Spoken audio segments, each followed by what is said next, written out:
तो भाई स्वागत है आपका एक और फ्रेश वीडियो में, जहां एक बार फिर से हम आपके लिए लेके आए हैं आईपीएल 2024 की कुछ बहुत ही मेजर और कुछ बहुत ही बड़ी अपडेट्स, जिसे सुनने के लिए आपके कान बेकरार थे और जिसे आप तक पहुंचाने के लिए हम बेकरार हैं। तो सबसे पहले शुरू करते हैं आरसीबी फैंस के लिए एक बहुत ही शानदार खबर से, क्योंकि भाई कल के दिन आरसीबी के विकेटकीपर बैट्समैन अनुज रावत ने टीवाई पाटिल टी20 कप में 57 बॉलों पे 116 रन की जो शानदार पारी खेली है, कहीं ना कहीं फिर से एक बार एक बहुत बड़ी सहूलियत पहुंचा दी है हर आरसीबी फैंस को, जिन्हें लग रहा था कि यार आरसीबी की बैटिंग तो कमाल की है, लेकिन विकेटकीपर बैट्समैन जो है इनके ये उतने शानदार नहीं है। क्योंकि पिछले सीजन में जहां दिनेश कार्तिक भी पूरे तरीके से बल्ले से फ्लॉप रहे थे, तो अनुज रावत ने भी बहुत ज्यादा निराश करा था। बात करें नंबर्स की, तो दिनेश कार्तिक ने आईपीएल 2023 में 13 मैचेस में मात्र 140 रन मारे थे।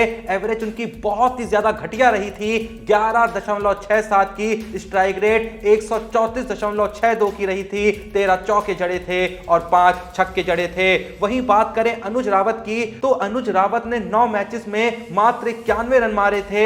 एवरेज उनकी 30.33 की रही थी और स्ट्राइक रेट 128.17 की रही थी। और इन दोनों के अलावा आरसीबी के पास ना ही आईपीएल 2023 में कोई ऑप्शन था विकेटकीपर बैट्समैन के तौर पे, और ना ही आईपीएल 2024 में कोई और ऑप्शन है। यानी आरसीबी के विकेटकीपर या तो दिनेश कार्तिक हो सकते हैं या फिर अनुज रावत हो सकते हैं। तो ऐसे में जहां दिनेश कार्तिक से थोड़ी सी कम उम्मीदें हैं आरसीबी को, क्योंकि अब थोड़ी सी उम्र भी हो चुकी है उनकी, ज्यादा क्रिकेट कहीं खेलते नहीं हैं, कमेंट्री करते रहते हैं, तो ऐसे में अनुज रावत का चलना बहुत जरूरी था।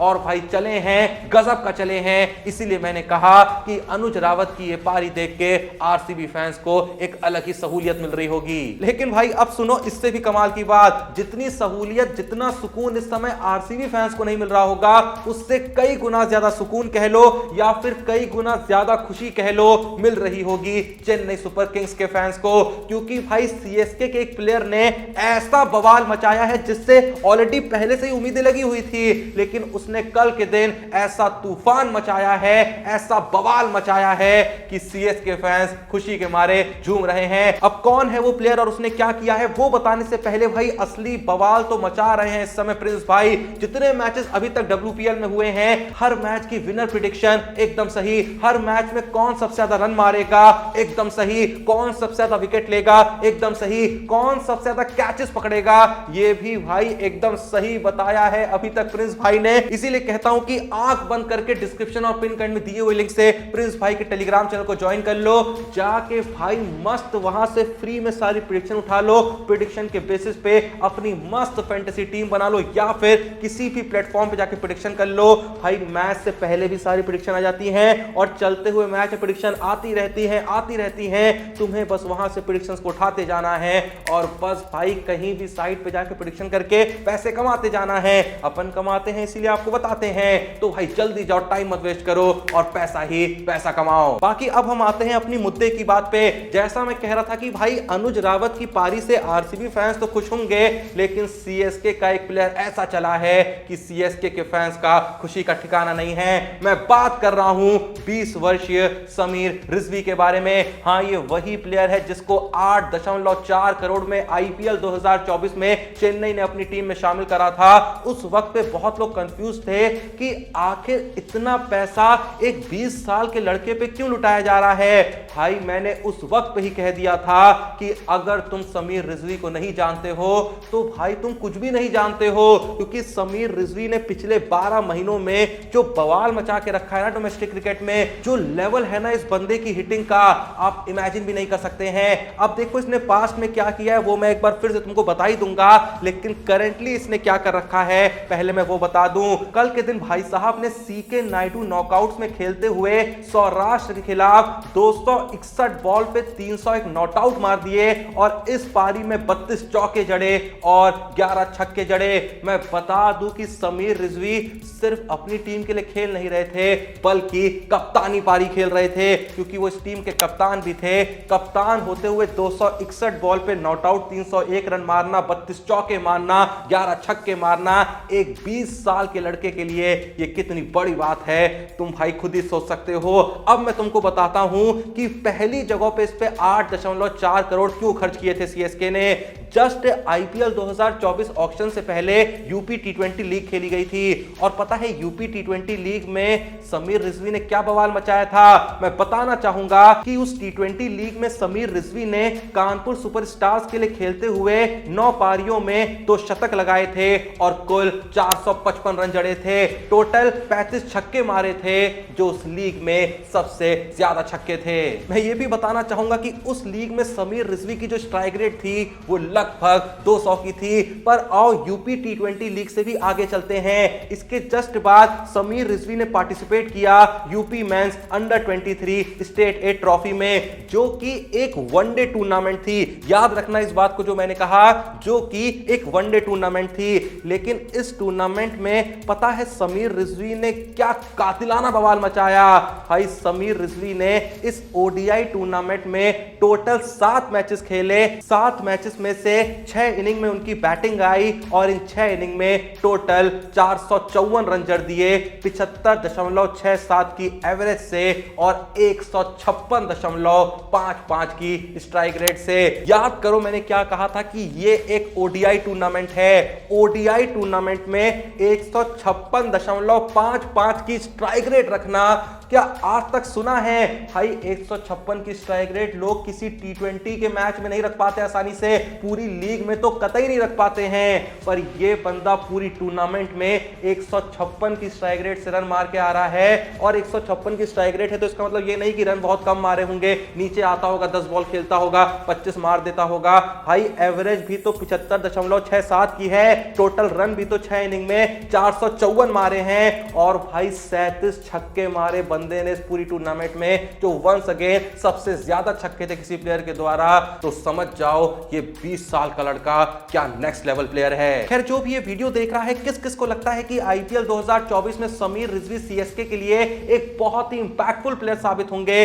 जिसको भी यकीन है कमेंट बॉक्स में जरूर मेंशन करिएगा। अब और थोड़ा सा और आगे बढ़ते हैं और एक ऐसे टॉपिक पे बात करते हैं जिसका जिक्र मैंने काफी दिन पहले कर दिया था, लेकिन वो जो जिक्र मैंने कुछ दिन पहले करा था वो बात लगभग कंफर्म हो चुकी है। मैंने कुछ दिन पहले कहा था कि अगर हम इस बारे में सोचें कि यार आईपीएल 2024 में किस टीम की ओपनिंग जोड़ी सबसे बेहतरीन होगी, तो लोगों ने अलग अलग यहां पे एग्जांपल्स दिए थे, अलग अलग यहां पे गेसेस मारे थे। किसी ने कहा कि भाई कोहली डुप्लेसिस की जो ओपनिंग जोड़ी होगी सबसे अच्छी होगी। किसी ने कहा कि भाई कॉनवे और ऋतुराज गायकवाड़ की जो जोड़ी है वो तो हमेशा से इतनी कंसिस्टेंट रही है, उसके सामने कोई क्या ही टिक पाएगा। तो किसी ने कहा यार रोहित शर्मा और ईशान किशन की ओपनिंग जोड़ी वन ऑफ द बेस्ट जोड़ी है। लेकिन मैंने कहा था कि अगर आप करंट फॉर्म को देखें ना, तो भाई सबसे खतरनाक ओपनिंग जोड़ी यशस्वी जायसवाल और जॉस बटलर की है, जो कि राजस्थान रॉयल्स के लिए ओपनिंग करते हैं। ये बात मेरी फिर से सही साबित होती है,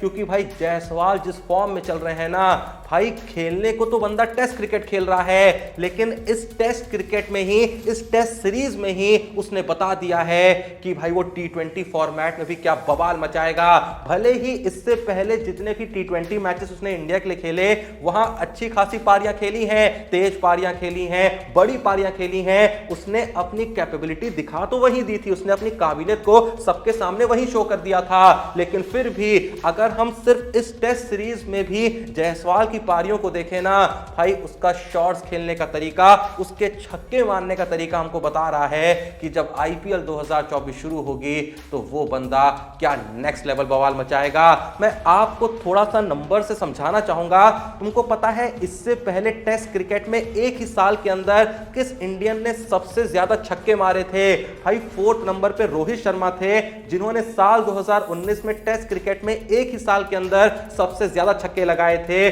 टोटल 20 छक्के। तीसरे नंबर पे ऋषभ पंत आते हैं, जिन्होंने साल 2022 में टोटल 21 छक्के लगाए थे। दूसरे नंबर पे वीरेंद्र सहवाग आते हैं, जिन्होंने साल 2008 में टोटल 22 छक्के मारे थे। और भाई पहले नंबर पे यशस्वी जायसवाल आते हैं, जिन्होंने सबसे ज्यादा छक्के लगा दिए हैं, टोटल 23 छक्के साल 2024 में। और भाई मजाक की बात यह है कि साल 2024 अभी शुरू हुआ है, दूसरा महीना तक खत्म नहीं हुआ है, फरवरी चल रहा है है, तो सोचो जब तक साल 2024 खत्म होगा तब तक जायसवाल कितने छक्के मार देंगे। लेकिन फिलहाल तो हम बात ओपनिंग जोड़ी की कर रहे हैं ना, जायसवाल फॉर्म में है, जायसवाल इतने छक्के मार रहे हैं, इससे ये थोड़ी साबित होता कि जायसवाल और बटलर की ओपनिंग जोड़ी आईपीएल 2024 की सबसे बेहतरीन ओपनिंग जोड़ी है। तो आओ भाई बटलर के बारे में भी तुमको बता दूं, हाल ही में जो साउथ अफ्रीका टी20 लीग खत्म हुई, वहां पता है जॉस बटलर ने क्या गजब का कहर ढा रखा था। मैं बताना चाहूंगा कि साउथ अफ्रीका टी20 लीग 2024 में जॉस बटलर ने 11 इनिंग में टोटल 408 रन जड़े, 40.80 की बैटिंग एवरेज रही और 143.55 की स्ट्राइक रेट रही। 44 चौके मारे बटलर ने उस लीग में और 14 छक्के जड़े। तो इसीलिए भाई मैं पहले भी कह चुका हूं, फिर से कह रहा हूं कि आईपीएल 2024 में राजस्थान रॉयल्स की ओपनिंग जोड़ी सबसे बेहतरीन साबित होगी। इस बात को लिख के रख लो। इनके सामने मेरे हिसाब से तो ना ही कोहली और डू प्लेसिस की ओपनिंग जोड़ी उतना कमाल कर पाएगी, ना ही गायकवाड़ और कॉनवे की जोड़ी उतना कमाल कर पाएगी, और ना ही रोहित शर्मा और ईशान किशन की। आप लोग के हिसाब से कौन सी ओपनिंग जोड़ी होगी सबसे बेहतरीन? जो भी वीडियो देख रहा है कमेंट सेक्शन में जरूर मेंशन करिएगा। इसके अलावा सबसे इंपॉर्टेंट सवाल जो मैंने आपसे पूछा कि किस किस को लगता है समीर रिजवी आईपीएल 2024 में चेन्नई सुपर किंग्स के लिए एक बहुत ही इंपॉर्टेंट रोल प्ले करते हुए देखने को मिल सकते हैं, जिसको भी लगता है वो भी कमेंट सेक्शन में जरूर बताएं। बाकी एट लास्ट जल्दी से जाके डिस्क्रिप्शन और पिन कमेंट में दिए हुए लिंक से प्रिंस भाई के टेलीग्राम चैनल को ज्वाइन कर ले। आज के डब्ल्यूपीएल के सारे मैचेस के लिए जाके अपनी फटाक से प्रेडिक्शंस कर दें भैया, क्योंकि ये मौका मिस मत करो। डब्ल्यूपीएल से बेहतरीन मौका पैसा कमाने का है नहीं। हालांकि और भी मैचेस चल रहे हैं जिनको लेके प्रेडिक्शंस आती रहती हैं प्रिंस भाई के टेलीग्राम चैनल पे, लेकिन डब्ल्यूपीएल में जितना आसान है ना भाई किसी में नहीं। इससे भी ज्यादा आसान आईपीएल में होगा, वो तो जब आएगी तब आएगी। लेकिन फिलहाल ये मौका मिस मत करो, जल्दी से जाओ डिस्क्रिप्शन और पिन कमेंट में दिए हुए लिंक से प्रिंस भाई के टेलीग्राम चैनल को ज्वाइन कर लो। सारी प्रेडिक्शंस उठा के कहीं पे भी जाके उन प्रेडिक्शंस को कर दो और मस्त भाई जब तक दिन का अंत हो, जब तक मैच का अंत हो, पैसा ही पैसा छाप लो। वीडियो पसंद आई लाइक कर दो, चैनल को सब्सक्राइब कर दो। मिलते हैं नेक्स्ट वीडियो में, तब तक के लिए जय हिंद, धन्यवाद।